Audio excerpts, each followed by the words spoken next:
प्रेमी सज्जनों, हमारी दिनचर्या के अंतर्गत यज्ञ से पूर्व स्तुति, प्रार्थना, उपासना के मंत्र और उन मंत्रों में तीसरे मंत्र पर हम विचार कर रहे हैं।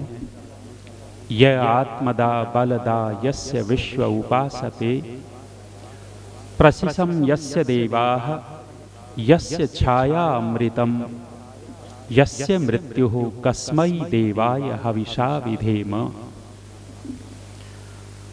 ऋषिवर देव दयानंद जी ने इस मंत्र का बहुत विशिष्ट अर्थ किया है। स्तुति, प्रार्थना, उपासना के मंत्रों में ये संकलित किया, वहां तो अर्थ विशेष किया ही किया है। अपने वेद भाष्य में भी इस मंत्र का विशेष अर्थ किया। यह आत्मदा बलदा, इन दो शब्दों पर हम कल विचार कर चुके। जो परमेश्वर आत्मा के ज्ञान का देने वाला है, जो परमात्मा शरीर, आत्मा और समाज के बल का देने वाला है। परमेश्वर बल देते हैं। अथर्ववेद के अंदर पूरा का पूरा सूक्त है, त्वम बलदासी बलम में देहि। हे प्रभु, तू बलकारी है, बल देने वाला है, मुझे भी बल दे दे। और हम कल कह रहे थे कि कमजोरी अभिशाप है, बल वरदान है। जिसके पास ताकत है, समझिए बहुत बड़ा वरदान उसके हाथ लगा हुआ है। और जो व्यक्ति कमजोर है, समझिएगा कि बहुत बड़ा अभिशाप उसके पीछे घूमता है। शरीर की ताकत, बुद्धि की ताकत, आत्मा की ताकत, ये बहुत महत्व रखती हैं। केवल और केवल व्यक्ति के पास शरीर की ताकत हो और बुद्धि, आत्मा की ताकत न हो, व्यक्ति सफलता को प्राप्त नहीं कर सकता। नाम नहीं लेना चाहिए, लेकिन शरीर की ताकत बहुत पैदा की थी और शरीर की ताकत के आधार पर पूरे विश्व के अंदर नाम कमा लिया था व्यक्ति ने। विश्व विजेता बन गए थे कुश्ती के।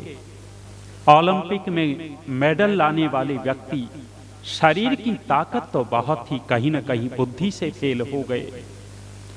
और वो व्यक्ति इतना नाम कमाने वाला आज जेल में है, कहीं न कहीं तो चूक रही है। शरीर की ताकत प्राप्त करनी है, लेकिन इससे अधिक महत्वपूर्ण बल बुद्धि का बल है। और हमारे नीतिकार कहते हैं, बुद्धिर यस्य बलम तस्य। जिसके पास बुद्धि है उसी के पास बल है। और जब व्यक्ति बुद्धि का प्रयोग करता है, अपनी बुद्धि के बल के आधार पर सैकड़ों सैकड़ों शरीर के बलवान व्यक्तियों को परास्त कर देता है। ऋषि बलदा का अर्थ शरीर, आत्मा और समाज के बल का देने वाला। शरीर से महत्वपूर्ण बल है बुद्धि का, और उससे भी अति महत्वपूर्ण बल है आत्मा का। चाहे कोई संस्था का संचालक हो, चाहे कोई गृहस्थ परिवार का संचालक हो, चाहे कोई राष्ट्र का संचालक हो, राजा बनकर के संचालन करता हो, कोई सामाजिक कार्यकर्ता बनकर के समाज का संचालन कर रहा हो, यदि इनके पास आत्मा का बल न होगा, विचलित हो जाएंगे। आत्मिक बल परम आवश्यक हो जाता है, क्योंकि परिवार में भी कोई न कोई दुर्घटना घट जाती है। संस्था के अंदर भी उतार चढ़ाव आते हैं। और जो राजा है, देश का संचालन करता है, उसके सामने भी बहुत समस्याएं होती हैं। समाज के संचालक के सामने भी समस्याएं होती हैं। कोई विपत्ति, समस्या, आपत्ति आन पड़ती है और आत्मा के बल से कमजोर है, तो व्यक्ति अपने आप को संभाल न पाएगा और न संस्था, न परिवार, न समाज, न राष्ट्र को संभाल पाएगा। महर्षि स्वामी दयानंद जी ने राजनीति का विषय सत्यार्थ प्रकाश के छठे समोल्लास में लिखा। और ऋषि दयानंद जी छठे समोल्लास में राजा की दिनचर्या लिखते हैं। और इस दिनचर्या के अंतर्गत महर्षि स्वामी दयानंद कहते हैं कि राजा नित्य प्रति उपासना करे, उपासना से छूटे नहीं। राजा जब उपासना करेगा तो परमात्मा उसकी आत्मा को बल देगा।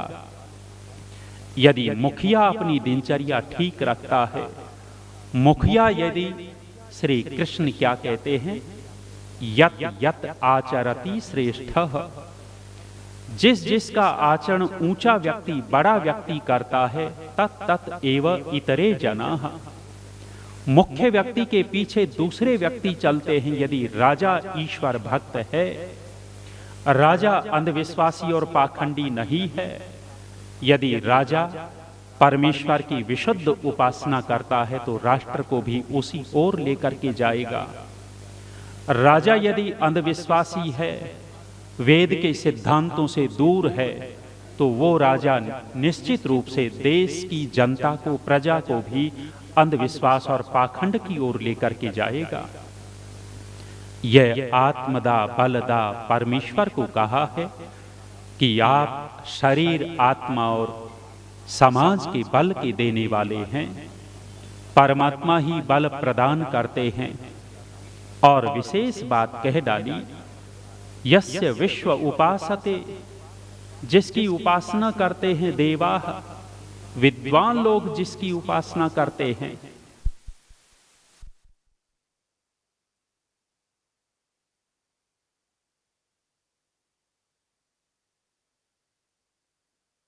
करेगा तो विद्वान व्यक्ति करेगा। मूर्ख व्यक्ति परमेश्वर के स्वरूप को और परमेश्वर की उपासना पद्धति को बिगाड़ करके रख देता है। महाभारत काल के बाद निश्चित रूप से ईश्वर के स्वरूप को बिगाड़ा और निश्चित रूप से ईश्वर की उपासना पद्धति को बिगाड़ा। और बिगाड़ा किसने? हम उनको विद्वान नहीं कहेंगे जो शब्द ज्ञानी होते हुए स्वार्थ में फंस गए। तथा कथित पंडित वेद के विद्वान भी रहे, शास्त्र भी उन्होंने पढ़े थे, लेकिन अपने निजी स्वार्थ में फंस गए और निजी स्वार्थ के कारण ईश्वर के स्वरूप को बदल दिया, ईश्वर की उपासना पद्धति को बदल दिया। इसलिए ऋषि दयानंद वेद के मंत्र का अर्थ करते हुए कहते हैं, जिसकी उपासना विद्वान लोग करते हैं। पता लगा कि विद्वान व्यक्ति ही ठीक ठीक ईश्वर की उपासना कर सकता है, मूर्ख व्यक्ति ईश्वर की उपासना नहीं कर सकता। पंडित रामचंद्र देहलवी मध्य प्रदेश नीमच के हुए। जब वो कथा करते थे, प्रवचन किया करते थे, बीच बीच संस्मरण सुनाया करते थे। वो कहते हैं कि जब बचपन में पिताजी की उंगली पकड़ करके गली से निकलता था, घर से गली से होते हुए जाते थे, तो रास्ते में एक मंदिर आता था, शिव जी का मंदिर, भोलेनाथ का मंदिर है।